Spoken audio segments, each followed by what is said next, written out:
పిల్లలు, మీరు ఎదురు చూస్తున్న ఆదివారం వచ్చేసింది. అందరికీ గురు పౌర్ణమి శుభాకాంక్షలు. ముందు గురు పౌర్ణమి గురించి 2 మాటలు తెలుసుకుందాం. గురువులను, ఉపాధ్యాయులను, పెద్దలను పూజించే రోజును గురు పౌర్ణమి లేదా వ్యాస పౌర్ణమి అని పిలుస్తారు. హిందువులు ప్రతి సంవత్సరం ఆషాఢ శుద్ధ పౌర్ణమి రోజున గురు పౌర్ణమి జరుపుకుంటారు. ఈ రోజున గురు పూజోత్సవం జరిపి గురువులకు కానుకలు, బహుమతులు సమర్పించి వారిని సత్కరించి వారి ఆశీర్వాదములు తీసుకుంటారు. తమ జీవితానికి మార్గనిర్దేశం చేసి ముక్తి వైపు నడిపించినందుకు ప్రతిఫలంగా ఇలా చేస్తారు.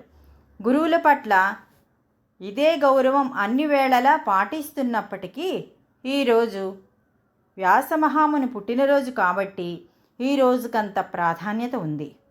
కాబట్టి పిల్లలు, మీరు కూడా మీ గురువులకు శుభాకాంక్షలు తెలిపి వారి ఆశీర్వచనాలు తీసుకుంటారు కదూ. సరే, ఇప్పుడు మీరు ఒక మంచి కథ విందురు కానీ భగవతి గారు చెప్పడానికి సిద్ధంగా ఉన్నారు. మీరంతా కథ విని ఎలా ఉందో కామెంట్స్లో చెప్తారు కదూ. ఉంటాను, మీ సాయి సంధ్య.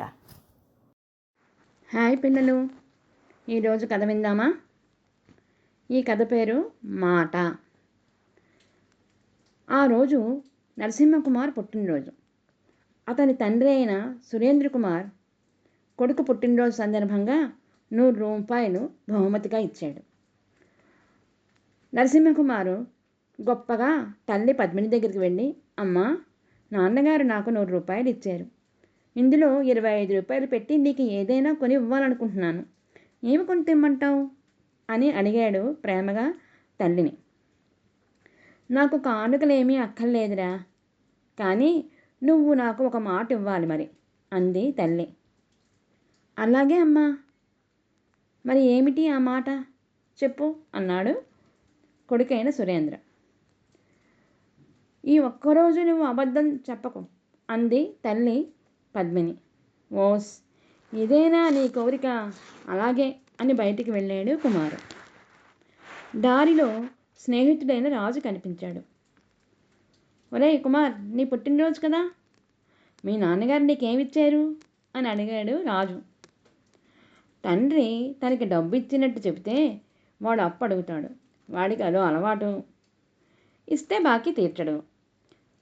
నిజం చెప్పకపోతే అమ్మకిచ్చిన మాట మరి ఏమి చేయడమా అని ఆలోచిస్తూ ఏమీ మాట్లాడకుండా తన చేతిలో ఉన్న సంచిలో నుండి ఒక లడ్డూని తీసి రాజుకిచ్చాడు. అందుకు వాడు సంతోషించి లడ్డూ తింటూ వెళ్ళిపోయాడు. అమ్మయ్య అని మనసులో అనుకున్నాడు కుమారు. ఇంతలో తండ్రి తనకు ఇంకొంచెం డబ్బు ఇచ్చి కొన్ని వస్తువులు ఇంటికి పట్టుకురమ్మని చెప్పడం గుర్తుకు వచ్చి షాపుకు వెళ్ళి అవి కొని ఇంటికి తెచ్చాడు. ఇంతలో మేనత్తైన భగవతి రావడం చూసిన కుమారు చెల్లి వాణి మంచం కింద దూరి దాక్కుని, ఒరే అన్నయ్య, నేను ఇక్కడ ఉన్నానని అత్తకు చెప్పకు అంది. అత్త వస్తూనే, ఒరే కుమార్, వాణిని ఇక్కడ కూర్చొని చదువుకోమన్నాను, ఎక్కడికి వెళ్ళిందిరా అని అడిగింది ఆమె.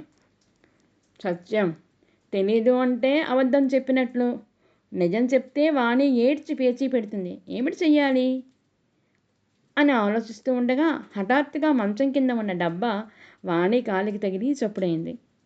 ఆ చప్పుడుకి మంచం కింద వంగి చూసిన అత్త, అమ్మ దొంగ, ఇక్కడ ఉన్నావా, బయటికి రా అని వాణిని పిలిచింది. మరలా అమ్మయ్య అని ఊపిరి పీల్చుకున్నాడు కుమారు.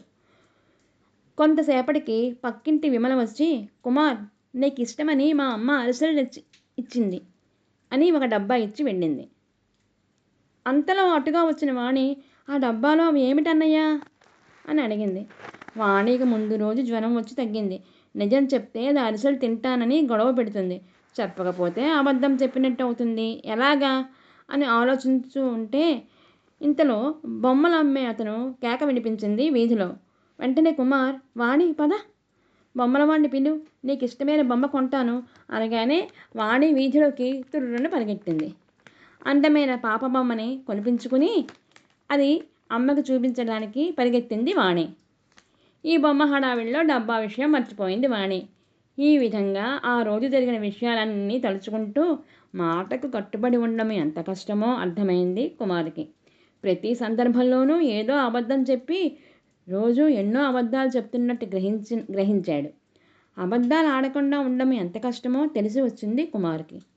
రాత్రి విషయాలన్నీ తల్లికి చెప్పి, అమ్మా, ఉదాహరణకు రాముడు, హరిశ్చంద్రుడు, ధర్మరాజు, మహాత్మా గాంధీ లాంటి సత్యవాదులు ఎంతో గొప్పవారు. అందుకనే వారందరూ చరిత్రలో ఆదర్శప్రాయంగా మిగిలిపోయారు అన్నాడు కుమారు. తన కొడుకు సత్యం విలువ తెలుసుకున్నందుకు ఎంతో సంతోషించింది తల్లి పద్మిని. అటువంటి వారిని ఆదర్శంగా తీసుకుని జీవించాలని చెప్పింది తల్లి కుమారుకి. ఇదండి కథ. ఆ అమ్మకి అబద్ధం చెప్పని మాట ఇచ్చాడు కుమారు. ఆ మాట కోసం ఎంత కష్టపడ్డాడో తెలిసింది. ప్రయత్నం లోపం లేకుండా ఆచరించాలి. బాయ్ పిల్లలు.